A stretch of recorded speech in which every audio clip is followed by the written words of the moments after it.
नमस्कार दोस्तों, स्वागत है आपका केटी वॉइस स्टोरीज चैनल में। हमारी आज की कहानी है बुढ़ापे का अकेलापन।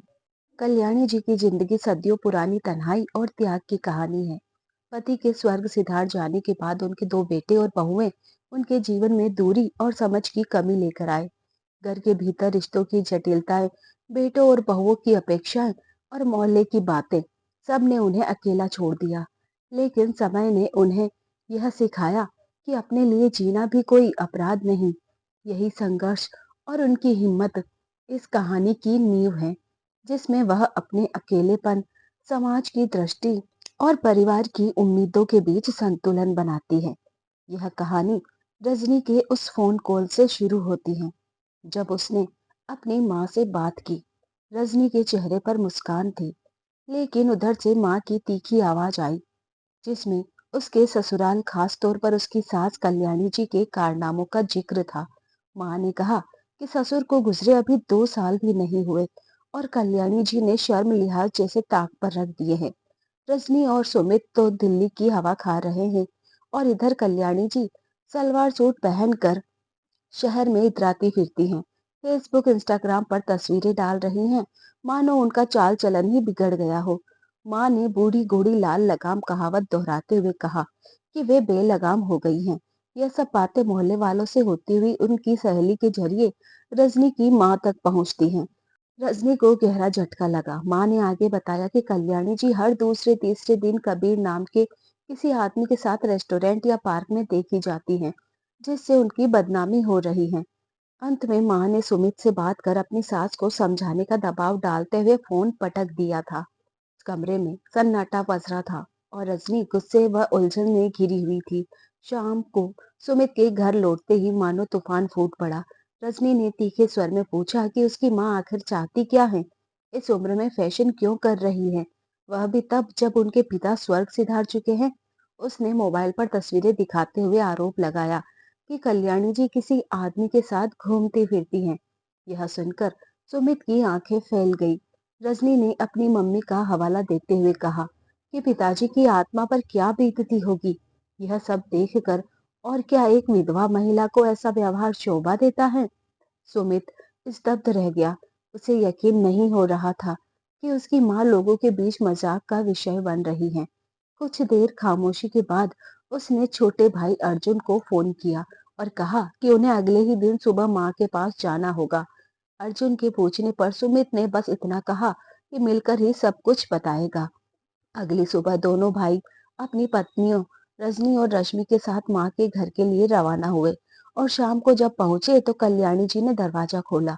बेटों और बहुओं को अचानक सामने देखकर उनके चेहरे पर हैरानी के साथ वात्सल्य भरी खुशी झलक उठी। मुस्कुराते हुए उन्होंने पूछा कि सब खैरियत तो हैं। लेकिन सुमित ने बर्फ सा ठंडा लहजा अपनाते हुए तल्खी से कहा कि क्या अब अपने ही घर आने से पहले अनुमति लेनी पड़ेगी। स्थिति संभालते हुए कल्याणी जी बोली कि ऐसा कुछ नहीं, बस पता होता तो सबकी पसंद का कुछ बना लेती।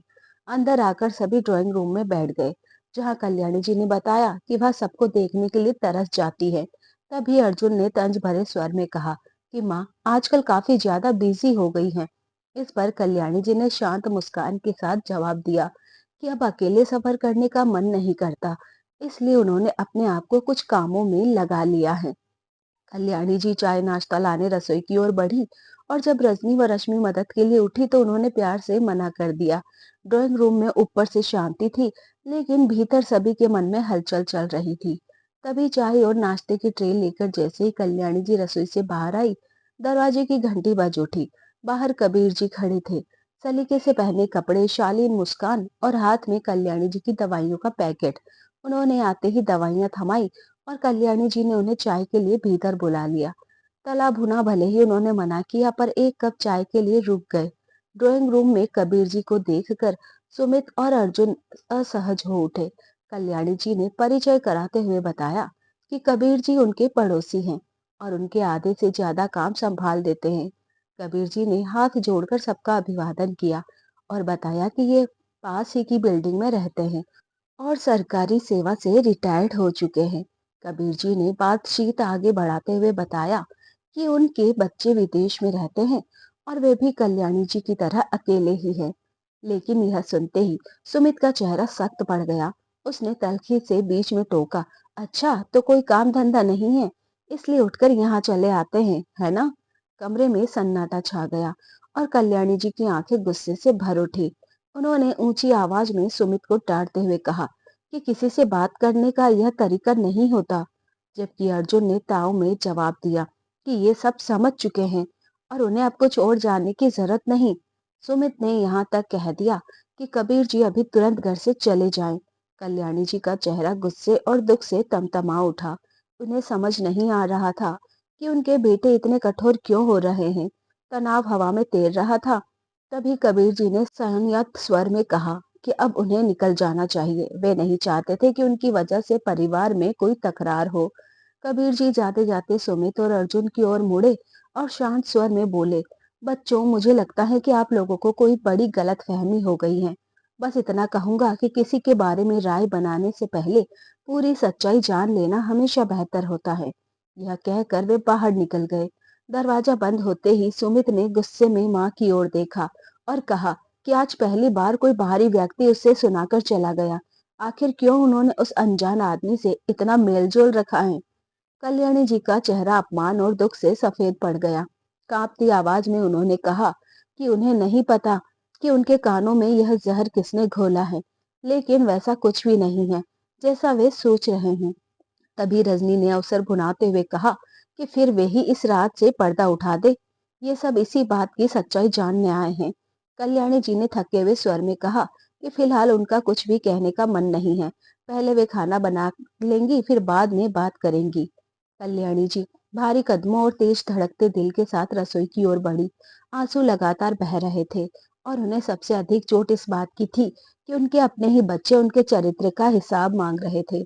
खुद को संभाल कर जैसे ही वे चाय के कप लेने दोबारा ड्राइंग रूम की ओर लौटी, तभी बगल के कमरे से आती रजनी और रश्मि की फुसफुसाहट ने उनके कदमों को वही झड़ कर दिया। रजनी कह रही थी, देखा रश्मि, कैसे रंग ढंग बदल गए हैं सासू माँ के। कल मम्मी ने फोन पर बताया तो मैं तो सुनकर दंग रह गई थी, और आज अपनी आंखों से देख लिया कि कैसे हंस हंस कर उस आदमी से बतिया रही थी, और जैसे ही चोरी पकड़ी गई आंसू बहाने का नाटक शुरू कर दिया। रश्मि ने भी सहमति जताते हुए कहा कि अब माँ जी को जवाब देना ही पड़ेगा और वे उन्हें यूं ही छोड़ने वाली नहीं। यह सुनकर कल्याणी जी का दिल धड़कना मानो रुक सा गया। किसी तरह खुद को संभाल कर वे चुपचाप वापस रसोई में लौट गई थी। लगभग 2 घंटे बाद खाना तैयार हो गया। मेज पर सब कुछ सलीके से सजा था, लेकिन माहौल में बर्फ जैसी चुप्पी पसरी हुई थी और कोई किसी से नजरें नहीं मिला रहा था। रजनी और रश्मि आपस में इशारे कर रही थी और रजनी के होठों पर एक कुटिल मुस्कान तैर रही थी। खाना खत्म होते ही सुमित ने फिर बात छेड़ दी। उसकी आवाज में गुस्सा और तल्खी थी। वह पूछ रहा था कि आखिर वह आदमी कौन है, और यह सब देखकर उसकी आंखें शर्म से झुक जाती हैं। इस बार कल्याणी जी के चेहरे पर न गुस्सा था न घबराहट, सिर्फ एक तंज भरी शांत मुस्कान थी। वह खड़ी हुई और बोली, रिश्ता, हाँ है रिश्ता, पर शायद वह रिश्ता तुम्हारी सोच से परे है। सुमित, तुम उसे कभी समझ नहीं पाओगे। रजनी ने ताली बजाते हुए कटाक्ष किया कि वह तो सच्चाई की मूरत है, भजन कीर्तन की उम्र में मोहब्बत की किताब खोलकर बैठ गई हैं। रश्मि भी जोश में आकर बोली कि अब साफ साफ बताना ही पड़ेगा, क्योंकि वह भी इस घर की हिस्सेदार है। कल्याणी जी ने उसकी आंखों से सीधे देखते हुए बोलना शुरू किया। उनकी आवाज में वर्षों का दबा हुआ आत्मसम्मान और दर्द फूट रहा था। उन्होंने पूछा कि जब उनके ससुर का देहांत हुआ था, तब क्या बहुओं में से कोई उनके पास बैठा था?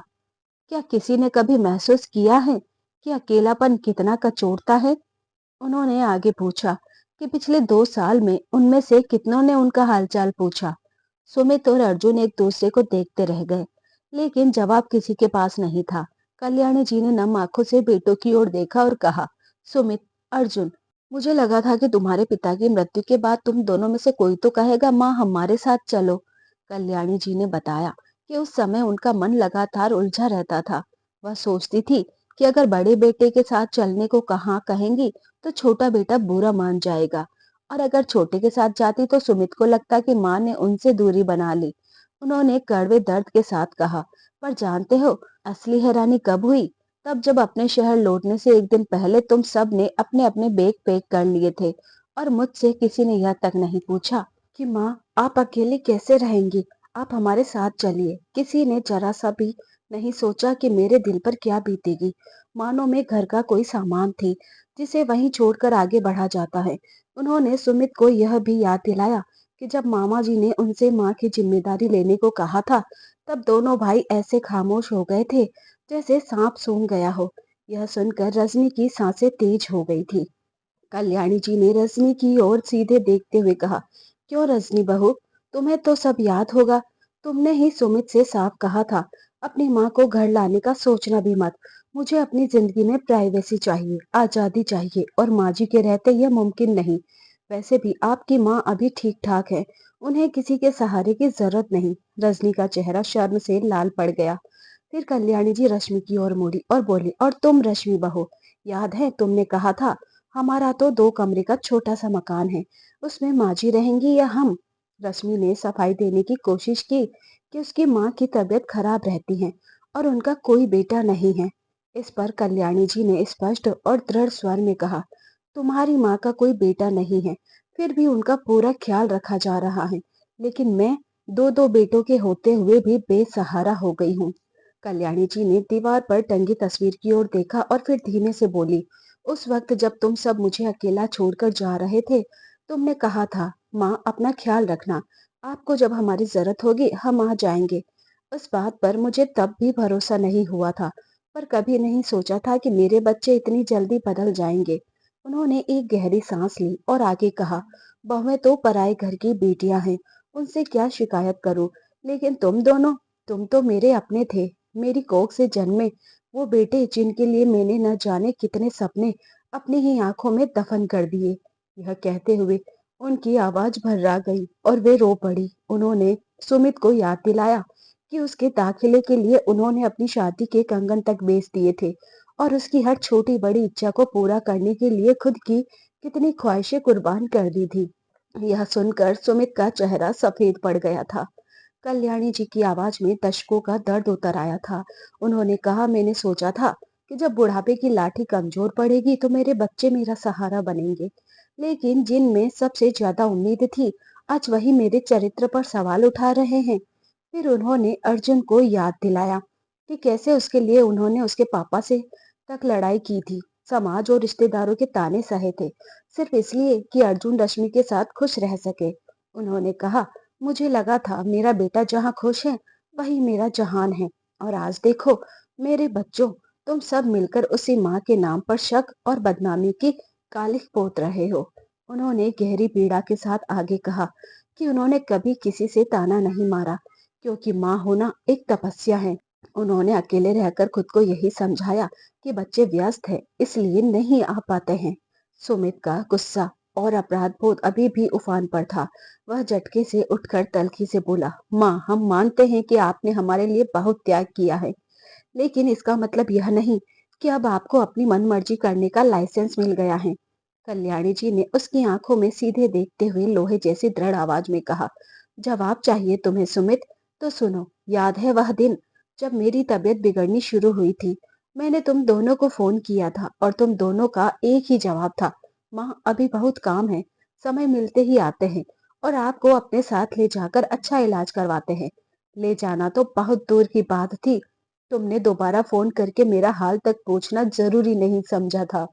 कल्याणी जी ने अपने अकेलेपन के दर्द को उजागर करते हुए बताया कि उनकी हालत एक समय ऐसी हो गई थी कि वे बिस्तर से उठने लायक भी नहीं रही। खाना बनाना तो दूर, पानी तक पीने की ताकत नहीं थी।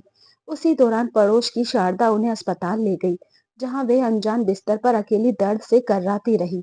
सिर पर हाथ रखने वाला कोई नहीं था। अस्पताल में उन्हें एनजीओ के लोग रोज मुफ्त खाना देते थे, जिनमें कबीर जी भी शामिल थे।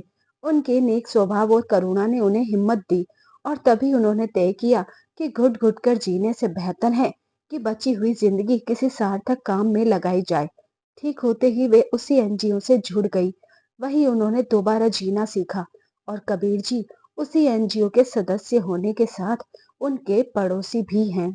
अर्जुन का गुस्सा और भड़क गया। वह लगभग चीख पड़ा, तो क्या हो गया अगर उन्होंने आपकी मदद कर दी?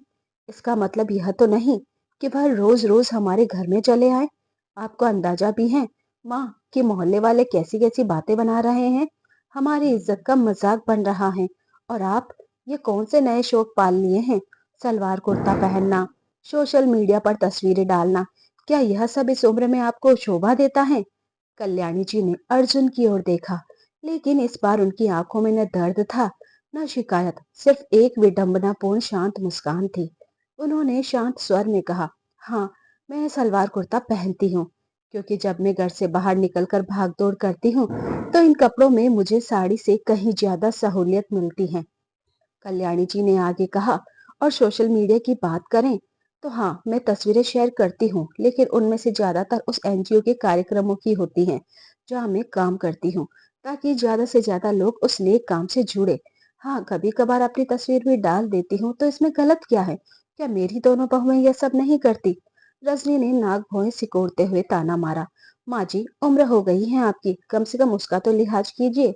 कल्याणी जी ने अपनी तीक्ष्ण नजरें रजनी पर गड़ा दी और दृढ़ स्वर में कहा, उम्र तो मेरी तब भी थी रजनी, जब मुझे इस बड़े से घर में बिल्कुल अकेला छोड़ दिया गया था। उम्र तो तब भी थी जब मैं बीमारी और लाचारी में अस्पताल के बिस्तर पर पड़ी थी, लेकिन उस वक्त तुम में से किसी को मेरी उम्र का ख्याल तक नहीं आया था। कल्याणी जी ने अपनी बात जारी रखते हुए कहा, और अब जब मैंने अपने दम पर जीना शुरू कर दिया है तो अचानक मेरी उम्र तुम्हें दिखाई देने लगी। उन्होंने कबीर जी के बारे में स्पष्ट किया कि वह उन्हें अपनी गाड़ी में एनजीओ के दफ्तर तक छोड़ देते हैं, और वापसी में भी वे अक्सर उनके साथ आती हैं, जिससे उनका समय और पैसा दोनों बचता है। उन्होंने आगे कहा, और लोगों का क्या है? उन्हें तो बातें बनाने की आदत है। वह तो उस औरत पर भी उंगलियां उठाते हैं जो अपने घर की चौखट तक नहीं लांघती। इस पर सुमित ने आखिरी प्रयास करते हुए कहा, माँ, आप अपनी बातों से हमें भले ही गलत ठहरा दे, लेकिन सच तो यह है कि आपकी यह हरकतें और उस आदमी से आपका मेलजोल हमें शर्मिंदा कर रहा है। कल्याणी जी की आवाज शांत थी। उन्होंने कहा, शर्मिंदगी किस बात की बेटा? कबीर जी मेरे एक अच्छे मित्र हैं, बस। हाँ, वह एक पुरुष है, तो क्या इसका मतलब यह है कि एक अकेली औरत किसी पुरुष से बात भी नहीं कर सकती? क्या उसका हंसना, जीना, घर से बाहर निकलना कोई अपराध है? अगर मैं और कबीर जी एक दूसरे का हालचाल पूछ लेते हैं, जरूरत पड़ने पर एक दूसरे की मदद कर देते हैं, तो इसमें गलत क्या है? उन्होंने तुलना करते हुए आगे कहा, तुम्हारी पत्नियां भी तो ऑफिस जाती हैं, वहां भी तो गैर मर्द होते होंगे जिनके साथ मीटिंग्स और कॉर्पोरेट डिनर होते होंगे, और हंसी मजाक बातचीत सब होती होगी, है ना? तो फिर सिर्फ मेरे बाहर निकलने और किसी से बात करने पर तुम्हें शर्मिंदगी क्यों महसूस हो रही है? रजनी और रश्मि का चेहरा अपमान से लाल हो गया। रजनी गुस्से से तमतमाते हुए बोली, माँ जी, यह आप क्या उल्टा सीधा बोल रही हैं? रश्मि भी बिफर पड़ी, यह तो आप हमें ही कटघरे में खड़ा कर रही हैं। कल्याणी जी की आंखें शांत थी। उन्होंने कहा, क्यों बहू, मैंने तो सिर्फ वही कहा जो तुम लोग मेरे लिए सोच रहे थे। जिन मापदंडों का इस्तेमाल करके तुम मेरी मर्यादा तय कर रहे हो, मैं बस उन्हीं मापदंडों पर तुम्हारे चरित्र को तोल रही हूँ। मैंने कहा कि कबीर जी मेरे मित्र हैं, और तुम सब ने मेरे चरित्र को दांव पर लगा दिया, जबकि जब वही मेलजोल तुम लोग करते हो तो वह सिर्फ प्रोफेशनल जरूरत बन जाता है। कल्याणी जी ने कहा कि वह अपनी बहुओं पर गर्व करती हैं, और उन्हें भी अपनी इस नई जिंदगी पर थोड़ा गर्व करने दिया जाना चाहिए। उन्होंने अपने अकेलेपन का दर्द दोहराते हुए कहा, जब मैं अकेले अस्पताल में पड़ी थी तब किसी ने यह तक नहीं पूछा कि मैं जिंदा भी हूं या मर गई, और आज जब मैंने अपनी बिखरी हुई जिंदगी को फिर से बुनना शुरू किया है तो सबको तकलीफ हो रही है। सुमित ने खुद को संभालते हुए कहा कि वे उनकी चिंता करते हैं, लेकिन कल्याणी जी की हंसी में गहरा व्यंग्य था। उन्होंने कहा, हाँ, मुझे अच्छी तरह मालूम है कि तुम लोग मेरी कितनी चिंता करते हो। इसके बाद उन्होंने एक गहरी सांस ली और अपना अंतिम फैसला सुनाया। कल्याणी जी ने दृढ़ता से कहा, मैं अब किसी पर बोझ नहीं बनना चाहती। मैंने अपनी इस नई जिंदगी में एक नई पहचान बनाई है। संस्था के लोग मुझे सम्मान और प्यार देते हैं, और कबीर जी, जिन पर तुम लोग सवाल उठा रहे हो, उन्होंने ही उस वक्त मेरा हाथ थामा था जब मेरे अपने ही मुंह मोड़ चुके थे। अब मैं घुट घुट कर नहीं, बल्कि बेझिझक और बिना किसी शर्त के जीना चाहती हूँ। जैसे मेरी बहुओं को अपनी आजादी प्यारी है, वैसे ही मुझे भी अपनी स्वतंत्रता प्यारी है। उन्होंने दृढ़ नजर से सबको देखते हुए कहा, मैं अब वो कल्याणी नहीं रही जो दिन भर दरवाजे को ताकती रहती थी। अब मैं अपनी जिंदगी खुद तय करूंगी। कि मुझे कैसे जीना है। कल्याणी जी ने कहा, अब मैं वह इंसान हूँ जो दूसरों के जीवन में खुशियों का दरवाजा खोलती है। तुम लोग मुझसे मिलने आए, मुझे बहुत अच्छा लगा, लेकिन यह तय करने का अधिकार केवल मेरा है कि मुझे अपनी जिंदगी कैसे जीनी है। उन्होंने अपना अंतिम निर्णय सुनाया। मैं अच्छी तरह जानती हूँ कि तुम चारों में से कोई भी मुझे अपने साथ बोझ बनाकर नहीं रखना चाहता। इसलिए मैंने तय कर लिया है कि जब तक इस शरीर में जान है, मैं संस्था से जुड़कर लोगों की सेवा करती रहूंगी। और जब यह शरीर साथ छोड़ देगा, तो उसी संस्था के आश्रम में रहकर अपना बचा खुचा जीवन गुजार लूंगी। इतना कहकर वह शांत कदमों से अपने कमरे की ओर चली गई। सुमित, अर्जुन, रजनी और रश्मि हक्के बक्के अपनी जगह पर जड़ हो गए। कमरे में सन्नाटा इतना गहरा था कि अपनी सांसों की आवाज भी शोर लग रही थी। सुमित और अर्जुन एक दूसरे को देखते रहे। उनकी आंखों में शर्म और गुस्सा दोनों थे, लेकिन कहने के लिए कोई शब्द नहीं था। अगले दिन सुबह की पहली किरणें घर की खिड़कियों से झांक रही थी और रात का तनाव अभी भी घर की हवा में तैर रहा था। कल्याणी जी किसी की परवाह किए बिना रसोई में जाकर अपने लिए चाय बनाने लगी। उनका चेहरा शांत और भाव शून्य था। कुछ ही देर में दोनों बेटे और बहुएं अपना सामान लिए ड्राइंग रूम में आ खड़े हुए। उनके चेहरों पर हार और बेचैनी साफ झलक रही थी और वे जाने की तैयारी में थे। कल्याणी जी ने चुपचाप उन्हें देखा, लेकिन कुछ नहीं कहा। तभी दरवाजे की घंटी बजी और सामने कबीर जी खड़े थे। उन्होंने झिझकते हुए बताया कि कल बच्चे बहुत गुस्से में थे, इसलिए वह चले गए थे, लेकिन आज सोचा कि चलकर उनसे बात कर ले, शायद कुछ गलतफहमियां सुलझ जाए। उन्होंने यह कहा ही था कि बेटे बहुएं अपने बच्चों के साथ अपना सामान लेकर ड्राइंग रूम से चुपचाप बाहर निकल गए।